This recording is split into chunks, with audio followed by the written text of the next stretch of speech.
And Pete, thank you. Man, there's so much to chew on. How are you? I'm doing just fine. There's, college football. And it's funny, I forgot. Last year at this time, it was just so kind of a dead period and kind of waiting to see what was going on.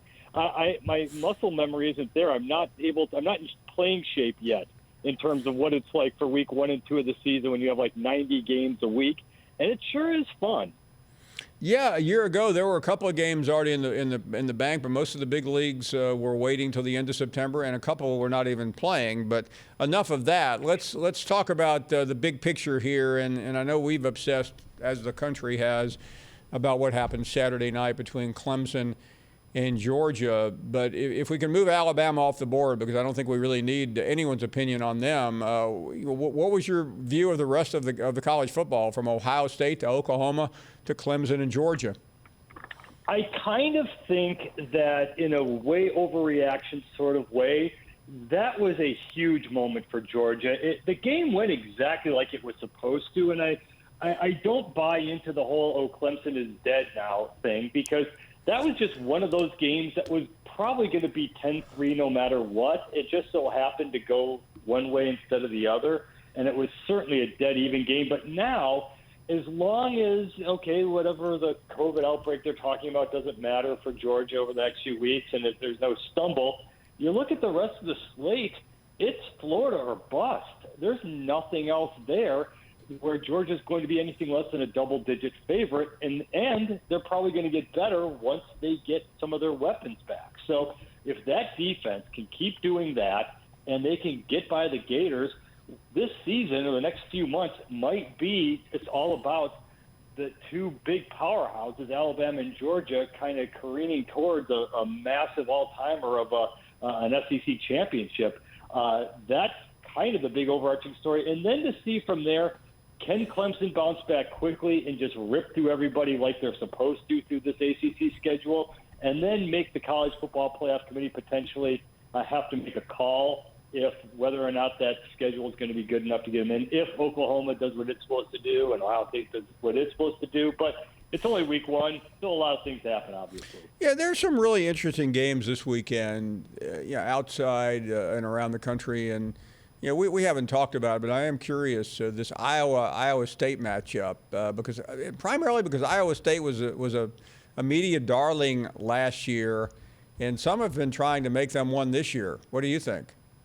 Yeah, it's funny how everybody's trying to make it work. And look what happened to the media darlings of last year where, I've said all along, kind of you have to blow off just about everything that happened if things happened bad for a team last year. And, Louisiana was supposed to beat Texas. No, that's not going to happen. Indiana was the second-best team in the Big Ten. No, they got rolled by Iowa. I'm not 100% sold on Iowa State being this be-all, end-all team, but they've got the experience. They've got NFL guys.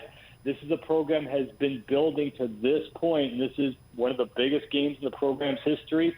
And Iowa's coming off a razor-sharp performance. It's all about whether or not Iowa can get the downfield passing game going. But this thing's going to be great no matter what. And if Iowa wins, considering Wisconsin's struggle against Penn State and considering Northwestern flopped against Michigan State, all of a sudden Iowa, who did come within a stop of going to the college football playoff a few years ago, becomes a national spotlight thing. And I think we replace Iowa State with Iowa if the Hawkeyes really look good and do this. And when the schedules came out a couple of months ago, I was really looking forward to Washington and Michigan. And now I don't know what to make out of Washington. It's hard to find a school that had a more embarrassing opening week loss.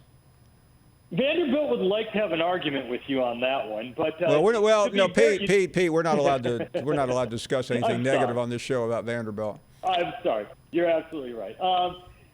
Look, you don't lose to the FCS team, especially if you're good enough to win the Pac-12 title, and they do. And to be fair in some way, shape, or form, Montana head coach Bobby Hauck has created a monster there. That defense really is amazing at an FCS level, but they couldn't run the ball at all.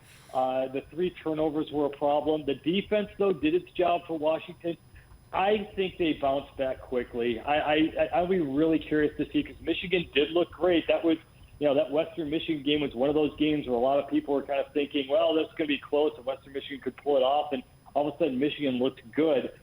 It would be a really, really good thing for college football if Washington won this game and if Oregon were to beat Ohio State and if the Pac-12 were to ride what happened with UCLA and kind of become more of a national thing this year.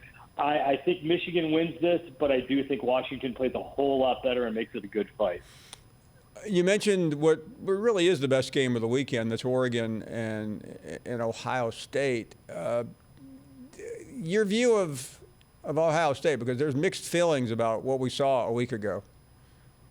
Week one, I will blow it off to them needing a half and a new 19-year-old starting quarterback, just needing a little time. The offensive line got the job done, gave C.J. Stroud enough time to let his NFL receivers, get down the field and make those big plays happen. So, yeah, the defense giving up 31 points to Minnesota is not a positive, and that's going to be an issue in this. And this week, let's see. Let's see if it was just a week one. All right, it was a tough environment, tough road game, rebuilding team a little bit, and they ended up winning by 14 points to get out. If they beat Oregon convincingly, then all is fine with the world. But this Oregon team, even with Kevin Thibodeau hurting her out, they've got the guys. I mean, they've been recruiting right up there. Maybe not quite at the Georgia-Alabama level, but they've certainly been right in the top 10-ish area.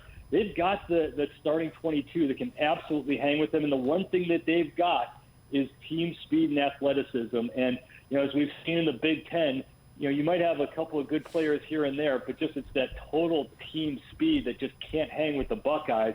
And they got a team coming into town that can absolutely run with them. Thanks for watching ESPN on YouTube. For live streaming sports and premium content, subscribe to ESPN+.